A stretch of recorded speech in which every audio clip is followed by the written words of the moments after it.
Hello, everyone. Welcome. Thank you for joining us today. We are talking about some myths around betrayal. So hang in there with us. We're going to cover the ones that came to our mind that we see the most. This isn't an end all be all to all the myths. So we're going to try and cover as many as we can. And as we were going through our list that Alana and I have here, we were like, oh boy, we're going to have to try and stay on track because a lot of these myths that we've identified can be its own episode. And of course, that just gives us more episodes to choose from and talk to you about. So, with that being said, we're going to cover the main myths. We're going to touch on them just a little bit, really validate for you, those of you who are experiencing this. We won't be able to cover all the nuances around every single myth. So, just keep that in mind as we cover these today. More than anything, as always, we hope you feel validated and know that you are not crazy when you hear us go over some of these things, myths of betrayal trauma. So let's start with one of the myths that can keep you stuck. I think this is very invalidating one. If we believe this, that if the betrayer is sorry and just says sorry, then the healing process is going to be quick. That when I see Alana, when someone believes that betrayer or betrayed, Mhm. it keeps a lot of our clients stuck. Well, it's not even our clients. They're our clients yet. They haven't even gotten help yet, right? Because they think a sorry is gonna be okay. Honestly, I wish. I wish this were true. I wish this wasn't a myth. And I see it not only with the betrayer or the betrayed, but also for those who have somebody who is legitimately sorry for hurting you. And then you find out that the healing still isn't quick, how painful that is. Or they aren't sorry. Like they say they're sorry, but they're not actually doing anything that shows they're sorry. They're not holding any space, or they flat out are saying, it's your fault. Here's the reasons why it's your fault. Then believing that if you could just get them to sorry, then we could move forward and heal. Either way you look at it, there's pain around the fact that them really being sorry is not enough for healing. This one gets a little tricky because does it help healing? It can definitely impact, but it does not facilitate healing. You don't need it to heal, and it doesn't move the healing process along quicker if they are sorry. It's why the word trauma is after the word betrayal, because the level of trauma and the multifaceted impacts of the trauma in your body, in your world, in your existence, in your family system, all facets. I just have a visual like this web, and it's why that word is there. So a sorry is a great maybe place to start if it's sincere. And then that means we got to get to work to help and start to heal all of the pieces that this touches. Yes. And sorry does not equal empathy. Ooh, I Um, love that you just clarified that. yeah, because sometimes somebody is really, really sorry, but they still have zero ability to hold space and be empathetic. I just want to note empathy is really, really powerful in the healing process. And often empathy comes later in the journey. Mhm, mhm. And so I just want to say, we're talking even just feeling and saying sorry. That does not make the process be quick. And that's different than empathy. Yeah, I love that clarification there. Similarly, the forgiveness means forgetting or excusing the betrayal. The betrayed partner just needs to forgive and move on, or that forgiveness includes trust. Like, if I forgive you, then why don't I trust you? Or from the betrayer, you said you forgive me, so why don't you trust me? We do not want to put forgiveness and trust together. They are separate. I think that's a huge myth. There's a lot of misconception around forgiveness with betrayal trauma, right? Yeah. And I'm gonna slow this down just a little bit. Everything that you just said, Amy, there was three different myths in there all around forgiveness. So I'm going to say those slower. Forget this is a myth. Okay. The myth is forgiveness means forgetting or excusing the behavior, which is not true at all. And believing that keeps many individuals stuck. Stuck because they feel like they haven't forgiven because they're still in pain, or they can't forgive because that means I'm saying it's okay. Mhm. That's accurate. That's a total myth. And the next one you said the betrayed partner needs to forgive and move on. Mm. Forgiveness can be a beautiful part of your healing journey, but that comes in the time and space when you're ready for it and truly has nothing to do with the other person. It's your own process and your own journey. So you need to forgive and move on. Often when people believe that, it slows down their progress, if not halts their progress altogether. And I see a lot spiritual pressure with this, that you're doing something wrong spiritually or with your morality or with your values if you aren't just forgiving and moving on. Right. And I used to always say, if I'm on the journey of forgiveness, that's good enough for me. I don't need to be at the arrival and at the destination. I'm on the path of forgiveness. That's good enough for me.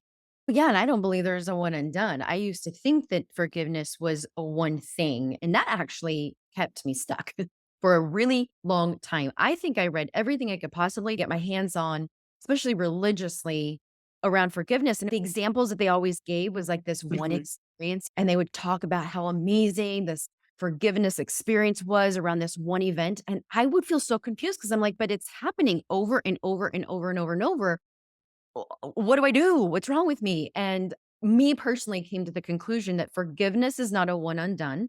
It doesn't mean forgetting because we are still human and have a human brain. And it's a practice. And if I practice forgiving every day for the rest of my human experience, that is enough. I truly believe that. And that's when me, again, personally was able to move forward when I framed it that way because I just kept looking at it being this one experience, and if I forgive, then I'll feel better, and it just didn't work out for me that way. And it doesn't for most people. And often people need to come to forgiveness in multiple areas. Yeah. Yes. I think about like when we do a full disclosure, part of that process is writing an impact letter and all the different categories we have that help people explore their impacts, like a dozen different categories. And then within those categories are all these questions. Subcategories even. Yeah. So I will see individuals where, okay, I've forgiven in this area and I'm still going to need a lot of time and space for these areas. So we could talk about forgiveness all day. We probably need to do an episode just on, actually, we could do even like a mini series on forgiveness. I know, all of them. But the last one, just really quick, forgiveness includes restoring of trust and restoring of affection. Mm, mm. Both of those, the restoring of trust, forgiveness does not equal trust because trust has to be rebuilt. And the restoring of affection, that one is really big because when your body has been betrayed and your soul has been betrayed, being open and vulnerable and affectionate can be very difficult to do. And so, even rebuilding that safety to be able to be affectionate sometimes can be quite a process. Yeah, it really can. And it's interesting because I know we've mentioned this before, Alana, but how sometimes in early stage of betrayal, we've seen the partner, and I so remember doing this, actually become more affectionate, Uh-huh. and become more sexual. And so I just wanna throw that in there because that can be confusing where some of our listeners might be going, but okay, but I actually don't have that problem. I am affectionate. So does that mean I'm forgiving? And again, separate the two because there is a reason why that leaning into affection or hypersexuality even after the betrayal is happening. That's a whole other different topic, but I just wanted to bring the other side of that in case people are like, but I'm actually affectionate. So does that mean that I should be forgiving? So I'm so glad you brought that up. Again, that one could be another really interesting topic because that goes into so much of attachment. And attachment is a part of your brain that does get activated. And so, totally different part of your brain. then the part of your brain that you would be accessing for forgiveness. Yeah. Okay. So the next one, the myth is that the betrayed partner should just move on and not dwell in the past. This one was so used against me by my ex, so weaponized. And it did confuse me. I did wonder why I couldn't move on, but it's a myth. There is no just move on and stop dwelling in the past when, like we've been talking about, when there hasn't been work done, when key things have not been put into place to heal not only you for your own individual work and journey, but the couple healing. There's just key things that need to be put into place. And so just saying move on or being told you should just move on, no, doesn't work that way. It is such an interesting one because often for the betrayer, it is legitimately confusing. Yeah. Like, why would they want to be in the past? Why would they want to stay in pain? And so I say this every time I work with a betrayer of your partner who has been betrayed does not want to be in the past. They do not want to be in pain. And the reality is they're not in the past. This is their present. What is happening right now is active in the moment, present pain. While your choices were in the past, they're learning about them now. They're experiencing impacts today. They're experiencing effects today. That's what we're dealing with. So we're not actually dealing with the past, we're dealing with the present. Yeah. Love that clarification. I love that. Okay. This, again, another one that's weaponized often. Having more sex will help their partner to not act out again. Goes with what I was saying before. And I will be completely transparent. I remember thinking this. I remember believing that I wasn't sexual enough, or if I am and make myself even more available, then maybe that's what will stop them from acting out. And I'll just admit, I was actually told this by an adult of one of my friends growing up in high school. Her mother told me that if I don't have sex with my husband, that I need to make sure that I'm always available or he will cheat.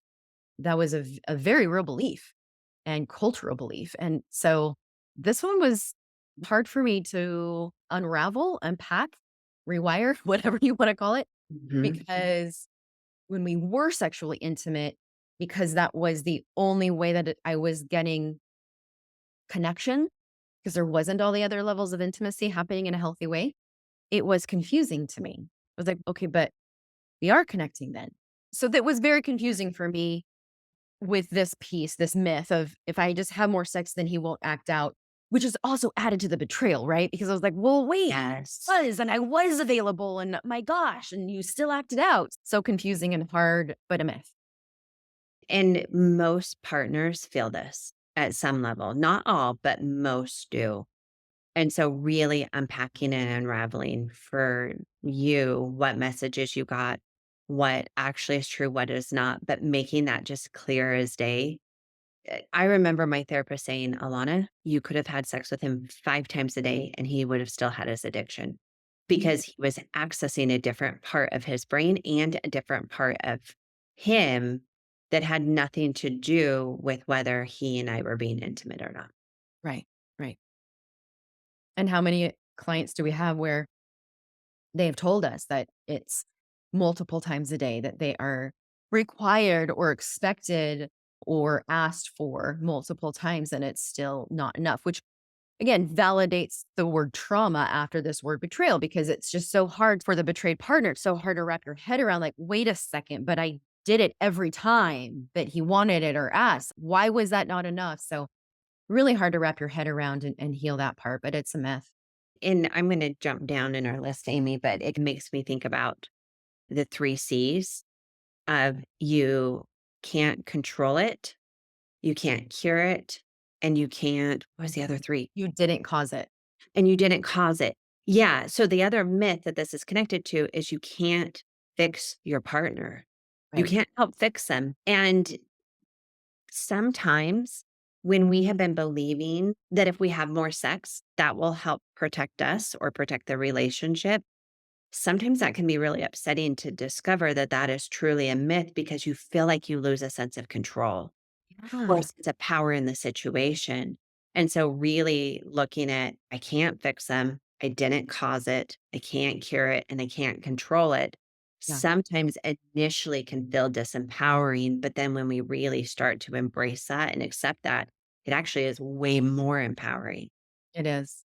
It's also why gosh, see, we can do a whole episode just on this one, but just one more quick thought, because I see a lot of my clients who are recognizing this for themselves, but creating a boundary to protect themselves from this by saying, I can't be sexually intimate with you right now when this is a myth that maybe perhaps even subconsciously is being believed.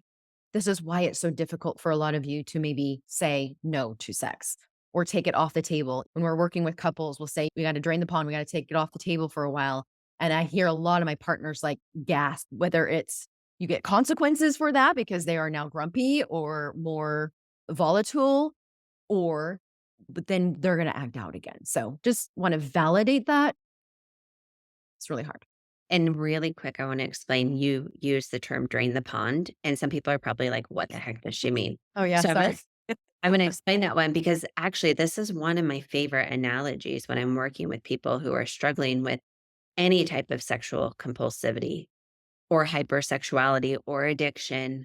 This idea of draining the pond is it is so beneficial to take a season where we remove everything sexual off of the table, in essence, draining the pond, which allows us to see all of the stuff that's on the bottom of the pond that maybe even is under a layer of muck and dirt that you wouldn't have seen through the water. We drain everything out, we sort through what's there. Then we can refill the pond. We can put all the water back in a way that makes sense, but we need to know what's there.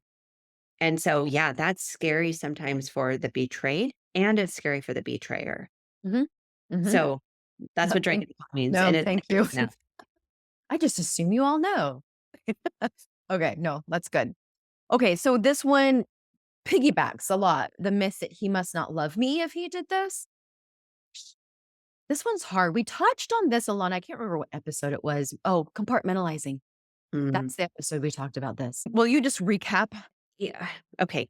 I know. This one, they must not love me if they have acted out. People love to make this black and white, and the reality is there's so many layers to this. I have some partners where that could be true. I Mhm. have other partners where they love so much and still in their brokenness, they are making really poor choices.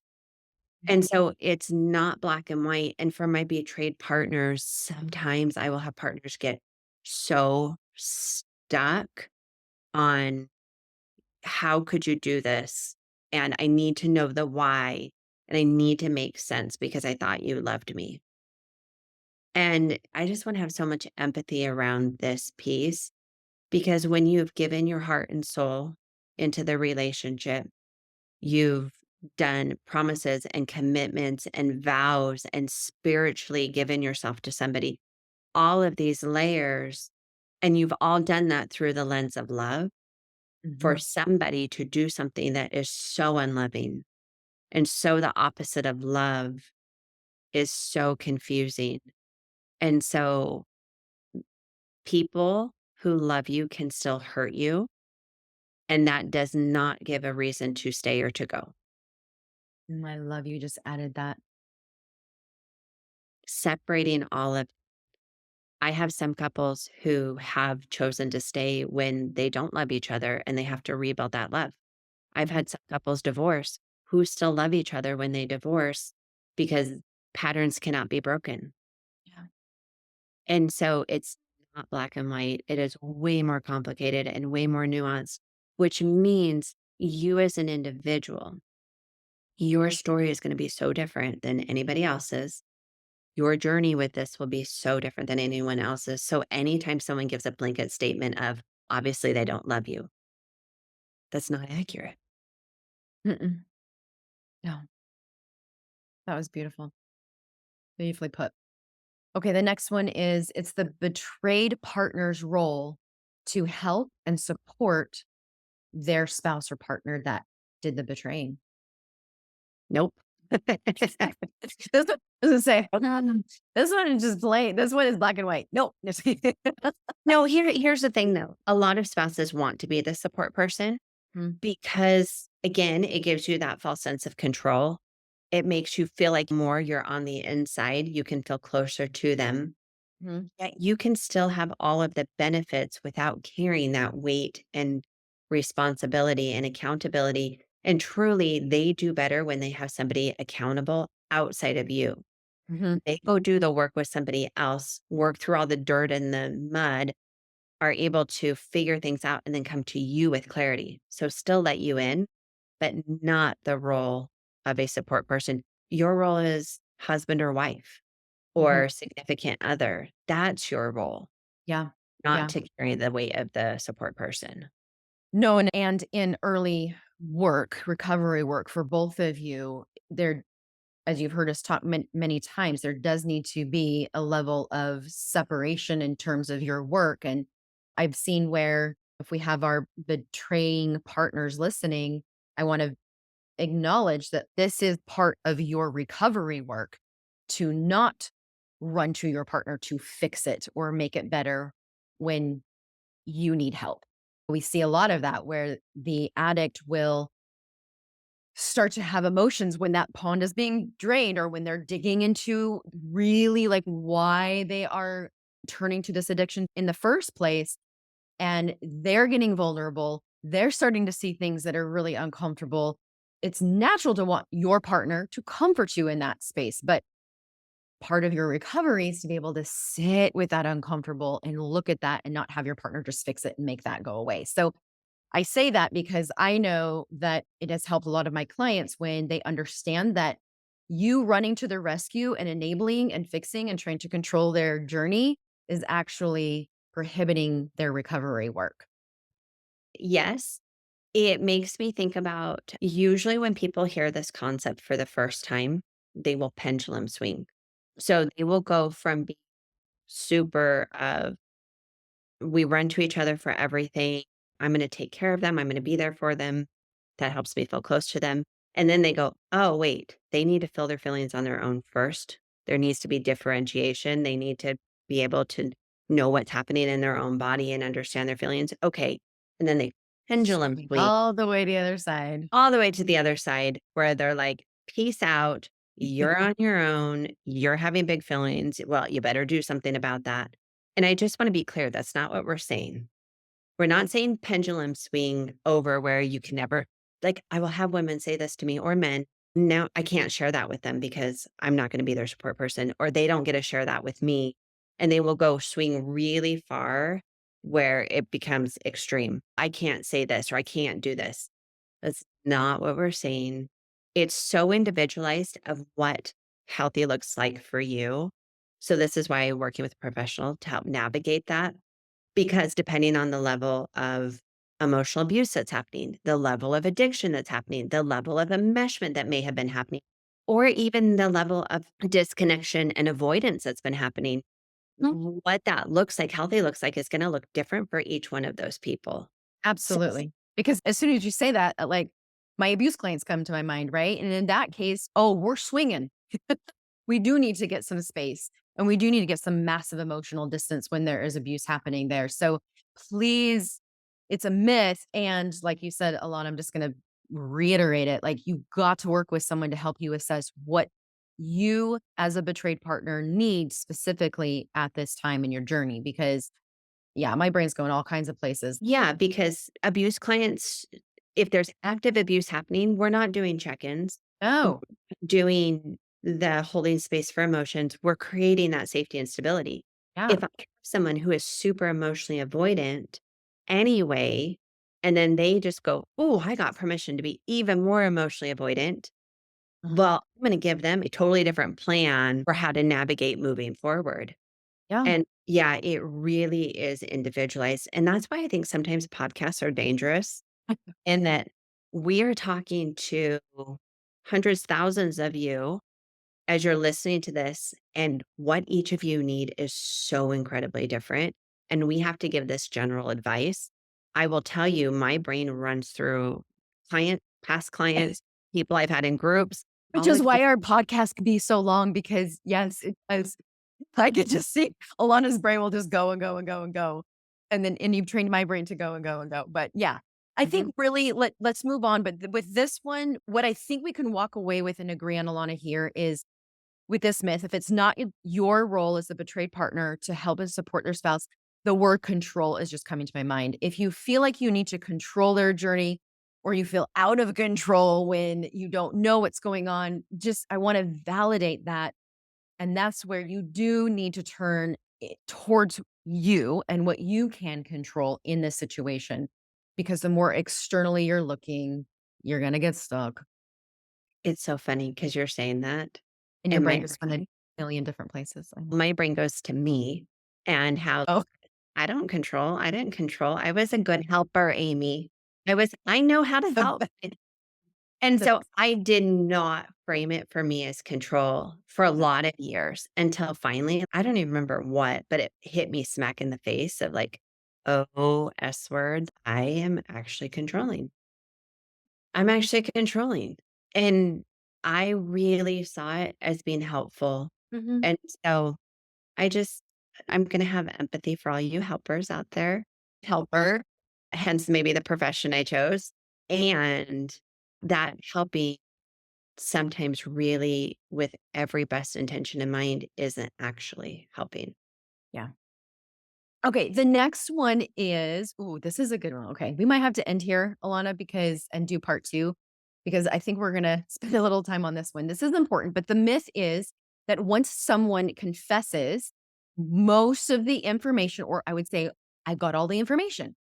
He confessed, so I've got all the information that I need.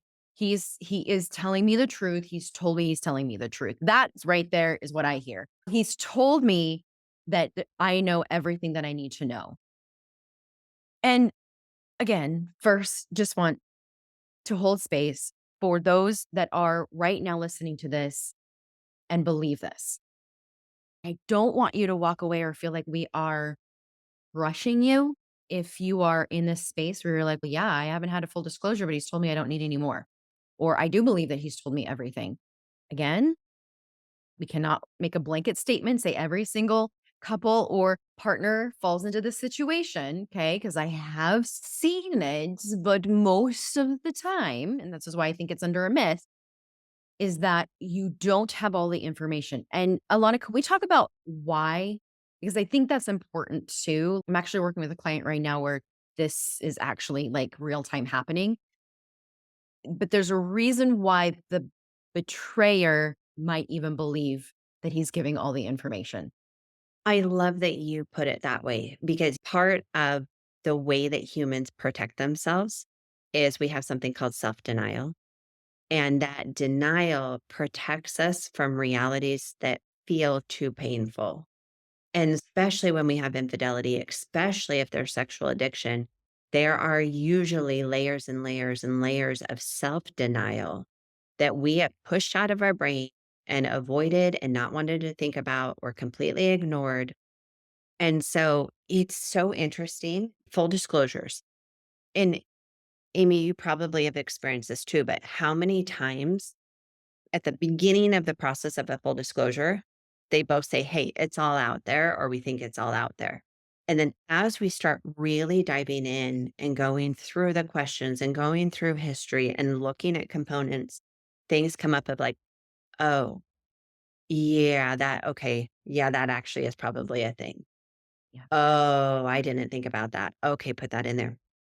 And then the reason we add polygraphs as a regular part of our process is I can't tell you how many times we've showed up at polygraph and you're accessing a different part of your brain when you know that you're hooked up to a machine that is going through that you really believe that it's like, I got it all out here. And then that polygraph examiner is asking 100 different questions. It's like a 4 hour appointment to do a polygraph. They're asking all these different questions, sometimes in ways you haven't thought of before, sometimes questions maybe we didn't get in the right way. And their brain goes, oh, yep, okay, I guess there was this one time. So I've Mhm. had things show up at polygraph that weren't showing up in full disclosure. And person who's betrayed went, Oh, no, I didn't think of this. Hold on. Stop the polygraph. I got to tell you this so I don't fail the polygraph. It is really common for information to come out that even the person who has betrayed isn't conscious of. Mhm, They mhm. know it. And when they access that part of their brain again, they go, oh no, here it is. Right. Which is why a full therapeutic disclosure with those who are trained to do it and the way that we at Choose Recovery stand behind, it is a process, and it's through the process that you go through with both partners, but with the addict that helps uncover this. Now, I've seen it on the opposite end where it is purposely left out. It That's is what yeah, that's what I was going to say is Mhm. not everybody fits into that camp Right. because we have plenty of individuals we work with who are Mhm. self-protecting, who are very knowingly self-protecting Yeah. and holding information back.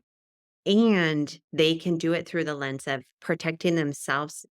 And I'm telling you this because I don't want you to know, or I'm not telling you this because I want to protect you from the pain, which is still them protecting themselves.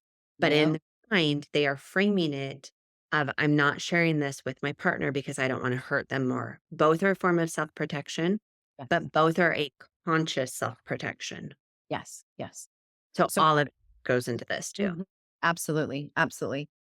So bottom line, and I stand behind this and a lot I feel like I can speak for you on this one too, is that the APSATS multidimensional partner trauma model, it works. It's disclosure, full disclosure is in there for a reason, which is why when I see couples that are trying to cultivate intimacy, they're trying to, like some of the myths we talked about before, move on, forget the past, just have more sex or be more intimate, why it doesn't work or it's not sustainable or you feel like you're hitting your head against a wall because this is an absolute important part of the foundation to rebuild. We need to get truth out there, not only and especially for the one that betrayed, because they have a right to that truth to equalize the power dynamic and come to an agreements on reality. But it is also equally important for the betrayer to be honest with themselves in that process. It is part of recovery.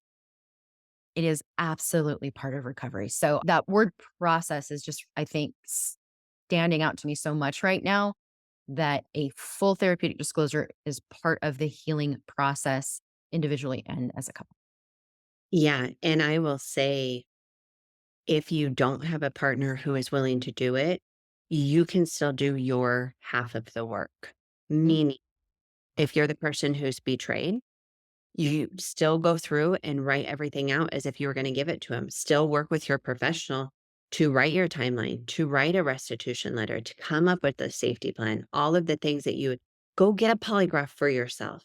We've Mhm. done that where somebody was already in the process of divorce, but they wanted to face it themselves and know for themselves that they were being truthful. So they went and did a polygraph, never shared it, The but it, addict. yeah, Yes. Yeah. I wanted to uh-huh. just clarify. The Mhm. acting out partner, yeah, sorry, Yeah. the acting out Yeah. partner, but they it was never meant to share, and but it was for them, and they passed, and they could look at themselves and go, "I faced all those hard, scary things." Mhm. For the betraying partner, going through that whole process, really beneficial. For the betrayed partner, if they absolutely won't do it, you still write your impact letter. You still write down all your unanswered questions. You write out your own history timeline as you know it, and times that you felt like things were off, or your intuition was saying, hey, I'm uncomfortable here. You can still go through that process. And Amy, I tell this to people often that this, I don't know if you'll do it, that Finding closure without disclosure. there you go. Yeah. The finding closure without disclosure and how important that is. Mhm. Each one of the individuals still can benefit from this work. Yeah. Yeah. Relational healing, you'll have to do it together, but you as an individual can still do this healing work. For sure. Okay, we are definitely gonna make this a two-part. So we're gonna go over the last half next week, right, Alana? Perfect. Yep. We will do that. Notice as you listen to all these myths, which ones activated parts in you. It's a great thing to bring to your therapist or your coach. Do some journaling on. And as you're doing your healing work, all the love and sensitivity. This is hard emotional work. Hearing the myths sometimes can be super validating and sometimes triggering. And all of that is a normal part of the healing process. So I just, we're with you as you're doing your healing. And as always, thanks for hanging out with us this week. And we look forward to seeing you all next week. I'm going to guess that healing from betrayal was something that you never thought you'd have to deal with or hoped you never have to deal with. And doing this type of work is the hardest emotional work you may ever have to do. And you don't have to do it alone. We have coaches and therapists in our Choose Healing groups to help lead you and guide you forward, who have not only learned the tools and resources to help you get to that healing and freedom and peace again, but have walked that path themselves. And in those groups, you're going to find other women who understand your pain, who can say that, me too, and who can give you that support, not just in your weekly group meetings, but that connection between meetings. I encourage you to take that brave step forward, to be vulnerable. It is not easy, but the reward of putting in the work, putting that one step forward as you choose healing and you choose recovery and you choose you, you will be able to move forward and heal.